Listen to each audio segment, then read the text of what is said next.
Boa noite, começa agora para as 22 cidades acreanas, mais um Ideias da Aldeia. Eu sou Diogo Soares e no programa de hoje a gente vai ter um bate-papo sobre produção de vídeo, mais especificamente sobre produção de documentários, com o documentarista Rodrigo Neves. O Rodrigo, que é o diretor e roteirista do último filme acreano aprovado, teve o roteiro aprovado para o projeto Doc TV, que é o Epopeia Euclide Acreana. Esse filme que teve uma aceitação muito boa em nível nacional e também internacional. A gente vai falar um pouco sobre os aspectos da produção e qual é a importância que esse filme teve para o nosso estado. Boa noite, Rodrigo. Bem-vindo a Ideias da Aldeia. Boa noite, obrigado. Acho que a gente pode ter um papo informal, né? Como a gente estava falando antes do início do programa. Trocar uma ideia mesmo. Trocar uma ideia sobre produção no Acre, né? Produção de documentários no Acre, produção independente. Legal, Rodrigo, quando a gente fala de produção de vídeo, a gente também conversava isso antes da entrevista, a gente tem que pensar primeiro no conceito, no que está por trás dessa produção, daquilo que vai para o vídeo, daquele som que vai ser gravado, daquela imagem, da história que vai ser contada. E eu te pergunto, por que você escolheu a história do Euclides da Cunha, essa viagem dele pela Amazônia, para fazer o teu roteiro e apresentar no Projeto Doc TV? Quando foi lançado o Doc TV 2, né, e houve essa possibilidade da gente apresentar um projeto e tentar ver se a gente conseguiria, né, ter o roteiro aprovado, nós começamos a imaginar que tipo de história, o que tem da cultura do Acre que poderia ser contada. E aí a gente encarou um universo gigantesco de coisas que podiam ser faladas, né? Inclusive, à época, eu participei de uma oficina com o Maurice Capovilla, que ele veio justamente tentar dar uma orientação em relação à preparação de roteiros. E ali tinha muita gente, tinha uns 20, 30 pessoas, cada um com uma ideia diferente, com uma perspectiva diferente, né? E, bom, aí dentro desse universo tinha que escolher uma. E dentre as diversas coisas que a gente viu como possível de falar da Amazônia, falar do Acre, da cultura regional, que envolvesse todos esses aspectos, e que tinha um caráter de ineditismo, né? De importância não só para o Acre, mas como no Brasil, acabou surgindo exatamente a viagem do Euclides à Amazônia, a viagem do Euclides ao Acre, a região, né? que é muito pouco falado, muito pouco conhecido aqui na região, no estado. No próprio estado, né? No próprio estado. E depois eu acabei tendo a oportunidade de ir a uma semana euclidiana em São José do Rio Pardo, que é no interior de São Paulo, que é onde o Euclides escreveu Os Sertões, que acontece há 92 anos, esse é o 93º agora, em 2006. De fazer o depois, Mas só para mostrar que em 2005 foi o ano, como fazia 100 anos da viagem, é a primeira vez que eles foram falar mais profundamente sobre o Euclides amazônico. Então, para ver que mesmo lá onde se debate há 92 anos Euclides da Cunha, mesmo lá o momento de maior aprofundamento só foi ocorrer agora. Então acabou casando, né, todo um movimento, era o centenário da viagem, a história de um dos maiores escritores de língua portuguesa do século XX, um membro da Academia Brasileira de Letras, uma pessoa que falou, que conheceu o Acre, que contou o Acre, retratou na literatura, né, como era o Acre à época. E, bom, esse conjunto de história do Acre e história de um escritor, né, isso acabou convencendo a gente de que era uma história adequada. Rodrigo, como você mesmo colocou, o Euclides ele ficou mais conhecido depois da sua considerada a sua grande obra, que é Os Sertões, que tratava do episódio de Canudos. Então, o Euclides tem essa referência. Quando se fala em Euclides da Cunha, se pensa no Nordeste, e por conta dele não ter lançado o livro sobre essa viagem à Amazônia, ele acabou não ficando, esse lado amazônico do Euclides da Cunha, ou a leitura que ele fez sobre a Amazônia, não ficou tão conhecida. Como foi essa viagem dele? Qual é o roteiro dessa viagem? Para onde o Euclides foi e que lugares do Acre ele conheceu? Então, como é que se iniciou essa possibilidade do Euclides vir à Amazônia? Ele logo depois de lançar Os Sertões, né, na sequência, que já fazendo sucesso, que então ele foi convidado por Machado de Assis a entrar na Academia Brasileira de Letras, que depois houve uma votação. Inclusive, quando ele veio ao Acre, ele já tinha sido eleito, mas não tinha tomado posse. Ele foi eleito antes da viagem e tomou posse no retorno. Mas então, ele já era uma pessoa conhecida e tinha interesse muito grande sobre a região amazônica. Antes de ele vir à Amazônia, antes de ter a possibilidade de vir à Amazônia, ele já tinha escrito vários textos sobre as disputas de terra na região, né, sobre os aspectos das pessoas e aspectos físicos da região. Ele era um engenheiro, né, ele era militar e engenheiro. Mas com olhar sempre muito social. Exatamente, coisa, né? Mas acima de tudo ele era um humanista, né? Uma pessoa que se preocupava com o homem da Amazônia, um homem, né? E isso se mostra não só com o homem da Amazônia, mas com o nordestino, né? As pessoas, isso fica patente nos sertões, quando ele, né, faz aquela denúncia, né? Era uma situação que o Brasil desconhecia, em Canudos e aqui também. Bom, mas prosseguindo em relação à viagem. Ele então conhece o Barão do Rio Branco, e o Barão do Rio Branco fica impressionado com a capacidade dele, com o conhecimento que ele tem da região, e o Barão estava num processo de resolver todos os problemas de fronteira com o Brasil. Os problemas com o Uruguai, com a Argentina, os problemas lá no norte, mais no norte, na região das Guianas, aqui na região do Acre, recém-assinado o Tratado de Petrópolis.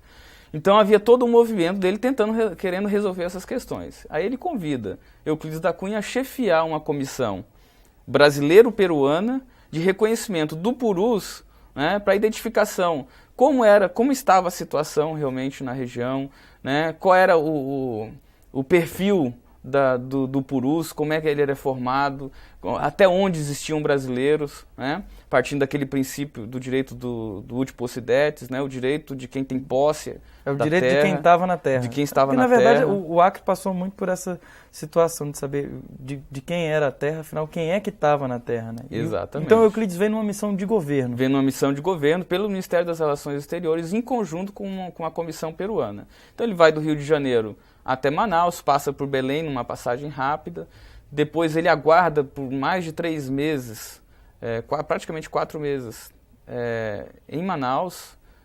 Toda aquela burocracia, ele reclama depois da questão burocrática, demora, né, em iniciar, ele cita como é difícil ter esse boa vontade com o nosso país, porque ele tem que aguardar todos os procedimentos burocráticos. Naquela época o negócio apertava.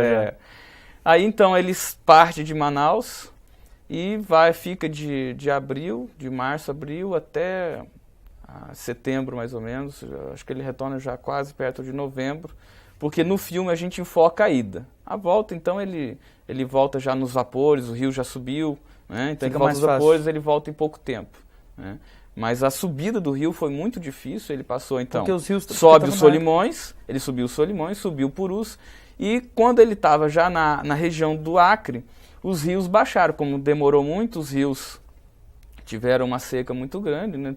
O rio abaixou muito, então tornou-se impossível ele navegar com os vapores que tinha na época. Então foi de canoa. Aqueles 4 meses que ele passou em Manaus foram fatais para a missão, né? Porque dificultou enormemente a viagem dele depois, porque uma grande parte, depois do Chandles aqui, na região do Acre, até a cabeceira do Purus, que é no território peruano, ele teve que ir no remo, né, varejando.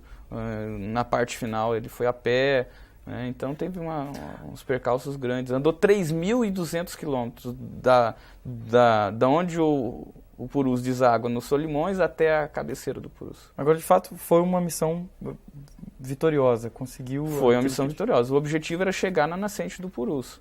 E isso eles conseguiram. Apesar de todas as dificuldades, ele chega doente, pega malária, sem comida, uma grande parte da equipe dele fica pelo caminho, porque um dos vapores acabou naufragando. Então ele chega realmente assim, já aos pedaços, fisicamente, psicologicamente, da equipe dele. Mas chega.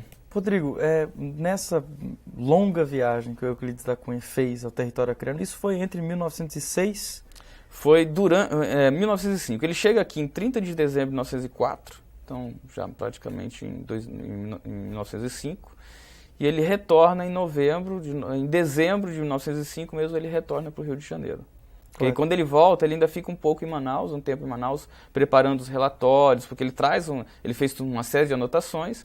E como era uma missão oficial, ele tinha que apresentar um relatório final da comissão. Ele passou então cerca de um ano no território. Passou cerca de um ano na região amazônica, né? E Rodrigo, qual é assim, dentro dessa longa viagem, inclusive o documentário aborda muito isso com entrevistas de várias pessoas que se dedicaram à leitura da obra do Euclides, dessa parte da obra do Euclides.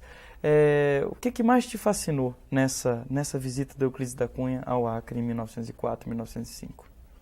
Eu acho que é a facilidade de perceber a realidade do homem a partir de uma viagem que não tinha esse foco, né?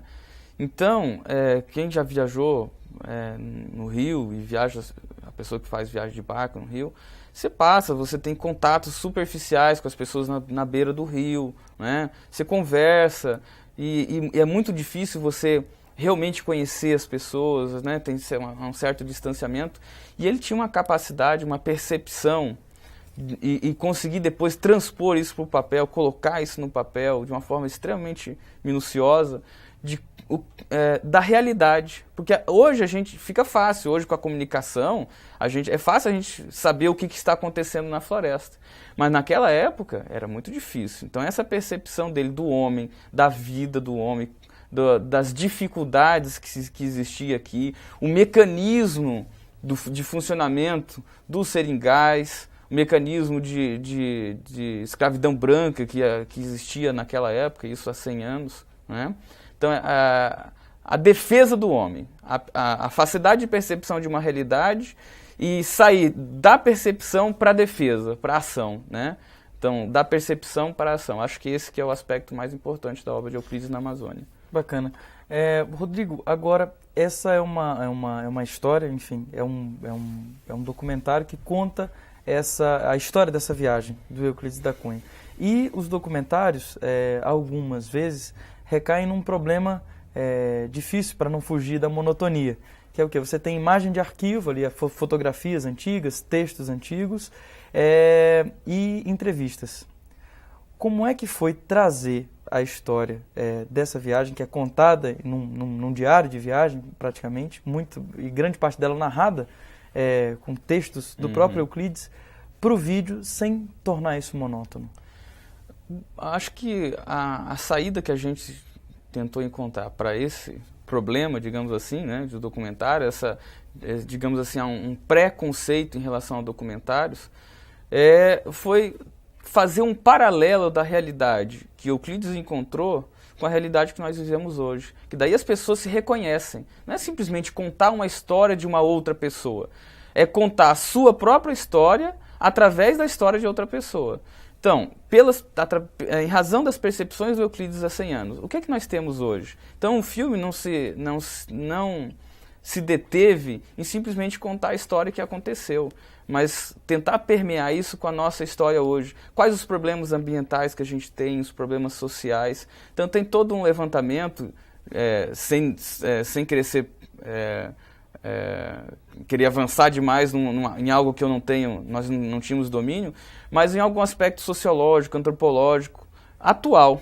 Então você vai ver entrevistas no filme, tem entrevistas de seringueiro, tem entrevista com pessoas que vivem na floresta, né? Mostra as queimadas, a retirada de madeira, sabe? Então, a partir das percepções dele, a gente consegue compreender melhor a nossa realidade. Então, trazer os textos de Euclides para o contexto atual, acho que esse que é a grande sacada. É a grande sacada do filme. Bacana. Rodrigo, a gente vai para um rápido intervalo e você não saia daí, porque daqui a pouco a gente continua esse bate-papo com o Rodrigo Neves. A gente vai ver algumas cenas do filme e vamos falar um pouco mais sobre os detalhes da produção de um documentário como esse.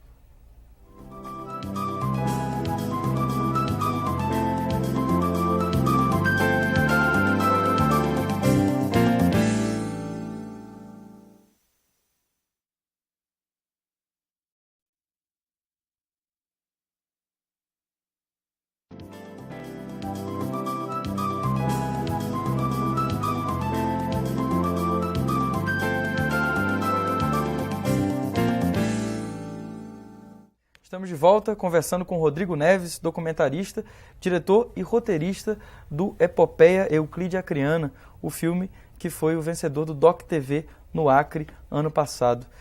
Rodrigo, a gente no bloco anterior a gente começou a falar um pouco sobre os detalhes da produção de um filme como esse. O Doc TV disponibilizou R$100 mil para a produção desse filme. E a gente também conversava que sem dinheiro realmente é difícil de você fazer alguma coisa em vídeo ou em cinema de qualidade. R$100 mil deu para fazer um bom filme?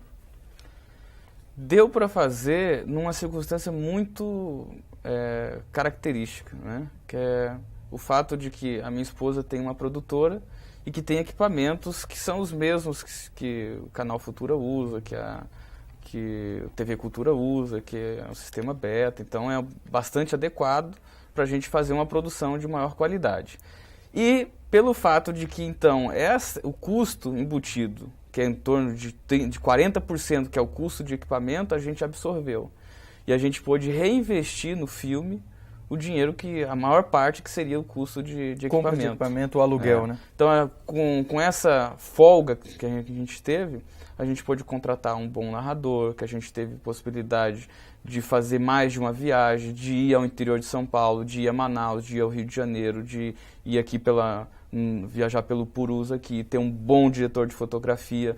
Então, assim, a gente teve que fazer um exercício, né, para relocar recursos para você para realmente ter um resultado bom. Mas 100 mil dá para fazer. É porque nós somos ousados, digamos assim. Mas mesmo sem ser tão ousados quanto nós fomos, ainda assim daria para fazer um bom filme com os 100 mil reais. Aliás, como muita gente, como o Brasil inteiro fez com 100 mil reais e não teve a estratégia que a gente teve, né? Correto. Rodrigo, a gente vai usar agora algumas imagens do filme. Você estava falando em direção de fotografia. A gente tem uma primeira sequência de imagens que são as imagens que abrem o filme. Uhum. E o que é mais interessante quando a gente está assistindo essas imagens é que se tem a impressão de que são imagens de cinema, que foi gravado em película e não foi usado em película. Não foi usado. Isso foi um sistema beta, né? Mas com utilização de filtros de cinema, né? Os filtros utilizados nas câmeras de cinema em película a gente utilizou. Como é que você conseguiu chegar a esse tipo de textura, por exemplo? Essa aí, na realidade, tem 2 filtros e uma rodela de acrílico que dá a perspectiva de grande angular, né? Então são 3 elementos sobrepostos à lente normal da câmera. Mas aí que é interessante, né, é o fato de que nenhuma imagem do filme foi utilizado qualquer tipo de correção de cor digitalmente. Então é tudo a captação original, natural. Tudo natural. Natural em termos porque tem filtro, né? Claro. Mas da própria captação do filme, não foi... Porque muitas vezes você tem alterações, você puxa a cor na edição e tal. Isso aqui, as imagens que a gente tem ali, a imagem, como foi captada, né? Bacana. Rodrigo, um outro aspecto do filme também é que ele conta com a narração do Carlos Vereza. O Carlos Vereza, para quem não lembra dele, foi aquele ator que ficou muito conhecido na época do Rei do Gado, que fez o Senador, né? O Senador Caxias. O Senador Caxias. E essa narração conferiu ao filme um aspecto de muito profissionalismo também. Como é que foi ter um ator de tamanha expressão fazendo o áudio, fazendo a voz do Euclides da Cunha no filme? Foi uma satisfação muito grande para a gente entrou em contato com ele se dispôs desde o primeiro momento em participar do projeto, né, se interessou realmente pelo projeto e o mais bacana é que não só nós ficamos extremamente satisfeitos, aliás, as pessoas comentam e eu realmente, um senso crítico, acho que a narração dele ficou boa, porque ele não faz uma leitura, né? Ele faz uma interpretação, a voz dele interpreta o texto. Mas o mais bacana foi o retorno que ele deu pra gente, né, dizendo da grande satisfação dele de ter lido. Inclusive ele ligou pra gente depois falando, olha, eu queria agradecer a vocês, ligou pra Charlene, eu queria agradecer a vocês de ter me permitido, me possibilitado ter feito essas leituras, porque são dos textos mais bonitos que eu já narrei, que eu já li, né? Então isso pra gente também foi um motivo de grande satisfação. Bacana. Rodrigo, a gente falou no bloco anterior sobre a dificuldade que se tem, o problema, entre aspas, quando você vai fazer um documentário, né? Como é que você lida com isso. Você já disse que trabalhou duas realidades distintas, né? A realidade da história que aconteceu, linkando isso, unindo a nossa realidade de hoje. Então é meio que uma história em que as pessoas se identificam. Contudo, no meio dessa história também tem uma parte de ficção, que foi um outro recurso que vocês utilizaram para diversificar um pouco a forma de contar essa história, que é a parte do Judas às Veros, que é um texto muito interessante do Euclides da Cunha nessa viagem dele com relação ao Acre. E a gente também tem o trecho. Eu queria que você falasse um pouco sobre isso enquanto a gente vê as imagens. Então, a parte do Judas às Veros, ele é considerado o melhor texto do Euclides da Cunha. Né? É um capítulo do livro A Margem da História, que é uma junção de textos amazônicos do Euclides da Cunha, e diz, olha, não existe texto do Euclides que seja tão profundo, filosoficamente profundo, quanto o texto do Judas às Veros. Então, vamos ouvir um pouquinho, aumenta um pouco o áudio. A mística dos eleitos e a divinização da vingança. O Judas faz-se como se fez sempre. Um par de calças e uma camisa velha grosseiramente cozidos, cheias de palhiças e mulambos. Braços horizontais, abertos e pernas em ângulo, sem juntas, aprumando-se espantadamente empalado no centro do terreiro. Então, aí ele está fazendo... O que é essa parte? Ele descrevendo, é o início do texto. Ele faz um paralelo do seringueiro com Judas. Né? Ele faz uma metáfora de que o seringueiro utiliza o Judas como se fosse um autoflagelo. Ele se reconhece no Judas. Então, para se vingar, né, para vingar da condição de escravidão e tal, então ele utiliza o Judas, então ele malha o Judas, ele atira no Judas. É uma maneira de falar, ó, a minha vida está indo nessa pessoa, né? Está representada pelo Judas. Ele então vai pelo rio abaixo, depois tem a cena que ele entra numa balsa, o Judas entra numa balsa e vai descendo, e as pessoas atiram pedra e dão tiros de armas de fogo. E diz, ó, então vai e conte a nossa história ao final do rio e diz o que é que está acontecendo com a gente. E nesse texto ele faz críticas profundas, inclusive à igreja, né, a forma de exploração do seringueiro, a maneira como eles eram tratados. Então essa profundidade filosófica é que fez com que nós incluíssemos esse texto. Primeiro foi a ideia do texto, porque não estava no roteiro original. Mas com as entrevistas, né, nós nos convencemos de que era essencial colocar o Judas. E depois, então, a gente criou uma estratégia de colocar em um determinado ponto específico, criar uma dramatização da passagem, né, tentando dar um fôlego dentro do documentário. Cria um momento de ficção. Cria um momento de ficção dentro do que é, em tese, algo sobre realidade, né? Uhum. E a gente cria esse momento de ficção em que permite a pessoa desligar um pouco, né, de tentar apreender uma realidade e entrar mais no grau da abstração, né, da arte. Como comumente se chama, a viajar um pouco mais no filme, né? Viajar mais no filme, exatamente. E teve a participação os atores são atores daqui mesmo. Um deles é o que estava fazendo o seringueiro ali, é o Romualdo Freitas, né? Exatamente. Para mim foi fantástico, eu fiquei muito satisfeito com o trabalho que ele fez, fiquei feliz de ver o resultado, né?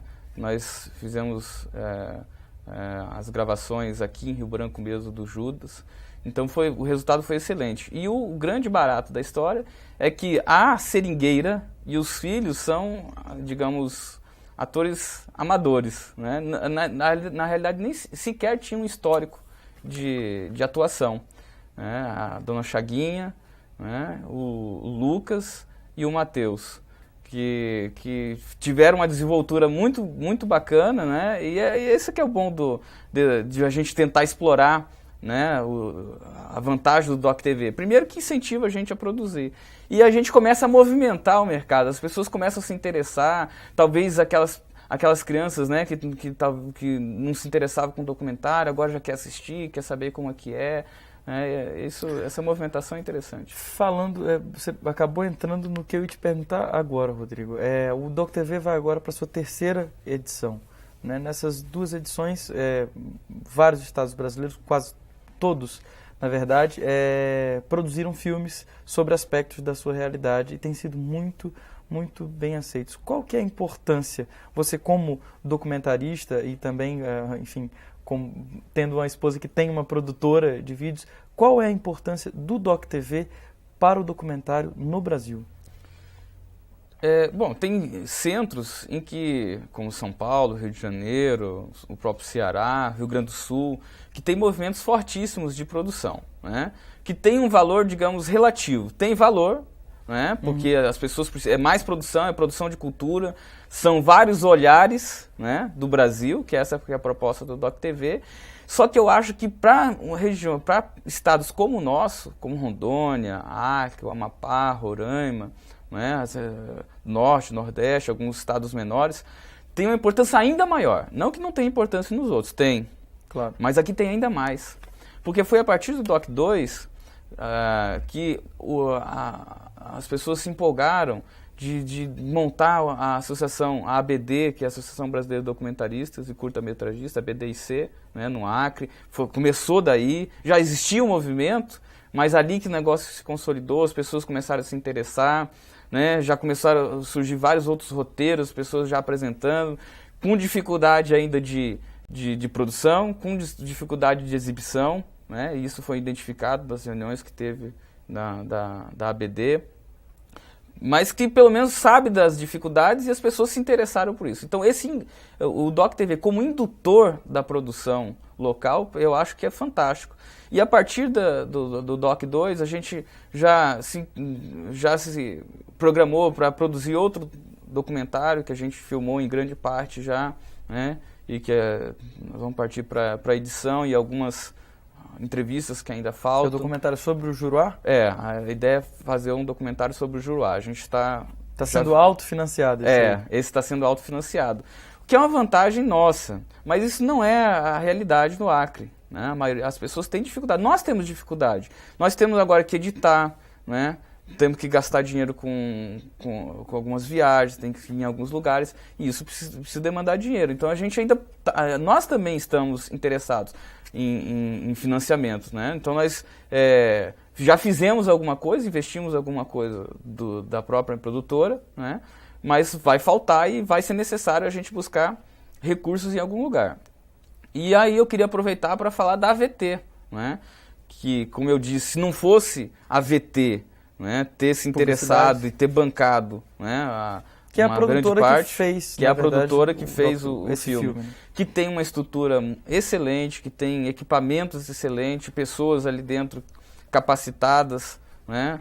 E o suporte da Charlene, não como, e aí eu digo com toda tranquilidade em relação à produção do DocTV, ela não como minha esposa, mas como uma produtora, uma pessoa que realmente se esforçou, que batalhou. Aliás, a ideia original do filme foi dela, a partir de uma ideia dela, depois eu desenvolvi o roteiro, né? Então a VT e a capacidade de produção da VT, né, e para mim foi essencial para a realização realização do filme.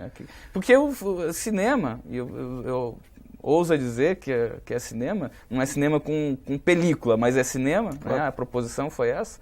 Cinema, como a gente dizia no momento anterior, é trabalho coletivo. Então precisa de uma boa pessoa de produção, um bom diretor de fotografia, uma boa trilha, né, uma direção adequada, bons atores. Esse conjunto é que faz um resultado ser razoável ao final. Rodrigo, falando em conjunto, a gente pode então, agora a gente já está no finalzinho da entrevista, nosso tempo está estourando, e a gente vai então para as impressões finais do Euclides da Cunha, que constam no filme. Acho que são mais ou menos 40 segundos de texto e de imagens, e depois a gente volta para se despedir. O sol descia para os lados do Urubamba. Os nossos olhos deslumbrados abrangiam de um lance 3 dos maiores vales da Terra. E naquela dilatação maravilhosa dos horizontes, banhados no fulgor de uma tarde incomparável, o que eu principalmente distingui, irrompendo de 3 quadrantes dilatados e transcoando-os inteiramente ao sul, ao norte e a leste, foi a imagem arrebatadora de nossa pátria que nunca imaginei tão grande. Fiquemos nesta altura. E é ficando nessa altura que a gente se despede aqui de Rodrigo Neves, documentarista. Rodrigo, muito obrigado por esse bate-papo, por essas informações sobre o filme. Parabéns mais uma vez pela produção dessa epopeia Euclide Acreana. Obrigado, queria agradecer a oportunidade de falar um pouco do projeto, algo que eu me esforcei bastante, que a Charlene se esforçou bastante, né? É realmente assim fruto de um esforço e assim nós ficamos muito satisfeitos com o resultado, a gente tem tido uma repercussão muito boa, né? E A também, própria claro, te interrompendo, a própria família do Euclides da Cunha já entrou em contato a família com vocês? do Euclides mandou uma carta pra gente, a gente já tem o filme indo pro Texas, para a Universidade do Texas, o filme já foi para a Grécia também, já está, né, algumas universidades, a Unicamp, Universidade Federal do Rio Grande do Sul, de Santa Catarina, que já tem interesse em debater o filme. Então é legal essa possibilidade de discussão sobre temas amazônicos, quer dizer, o cinema fazendo-se discutir o Acre, né? Então isso é importante. E eu queria agradecer também as pessoas que produzem, os produtores independentes do Acre, as pessoas que se esforçam por produzir a cultura regional, né? E a essas pessoas a gente dedica também o trabalho. Bacana. Muito obrigado, Rodrigo. Parabéns a você, a Charlene e a VT Publicidades. Obrigado. Muito obrigado também às 22 cidades acreanas que acompanharam esse bate-papo sobre documentários, mais especificamente sobre a produção da epopeia Euclide Acreana. Até a próxima, a gente se vê.